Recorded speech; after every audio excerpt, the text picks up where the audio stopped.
ఇప్పుడే online consultations ఇస్తున్నాను.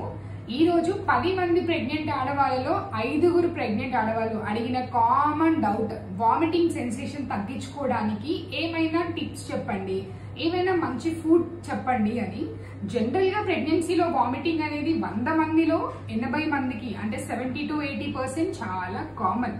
ఒకవేళ వామిటింగ్స్ గనక ఎక్కువ వస్తున్నట్టయితే ఖచ్చితంగా హాస్పిటల్కి వెళ్ళి డాక్టర్ని కన్సల్ట్ అయ్యి ట్రీట్మెంట్ తీసుకోండి. సో ఇప్పుడు ఆ వామిటింగ్ సెన్సేషన్ ఏదైతే ఉంటుందో, లైక్ ఎర్లీ మార్నింగ్ లేవగానే వామిటింగ్ వచ్చినట్టు అనిపించడం, రోజు మొత్తంలో ఏదైనా ఫుడ్ చూసినా కూడా వామిటింగ్ వచ్చినట్టు అనిపిస్తుంటది కొంతమందికి. సో వాళ్ళ కోసం ఇప్పుడు నేను చెప్పే టిప్స్ అండ్ ఫుడ్స్ ఫాలో అవ్వండి.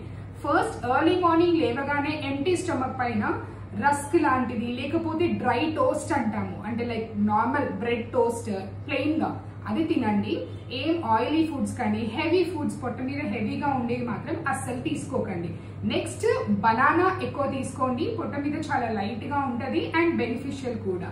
నెక్స్ట్, జింజర్ బేస్డ్ టీ, అంటే అల్లం టీ గానీ అల్లం బిస్కెట్స్ కూడా దొరుకుతాయి అండ్ అల్లం టాఫీస్ అని కూడా ఉంటాయి. జింజర్ చూ అంటాం, ఇవి కూడా మార్కెట్ లో దొరుకుతాయి.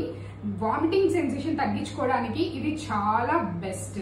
నెక్స్ట్, యాపిల్ ఎక్కువగా తీసుకోండి. యాపిల్ కూడా పొట్ట మీద చాలా లైట్ గా ఉంటది అండ్ మంచిది కూడా. నెక్స్ట్, నట్స్ అండ్ సీడ్స్ ని ఇంక్లూడ్ చేసుకోండి, లైక్ ఆల్మండ్స్ కానీ పంకిన్ సీడ్స్ కానీ. ఇవి ప్రోటీన్ తో పాటు మనకి హెల్దీ ఫ్యాట్స్ కూడా ఇస్తాయి, which is very important. But limited గా తీసుకోండి. Thank you. Hope this is useful.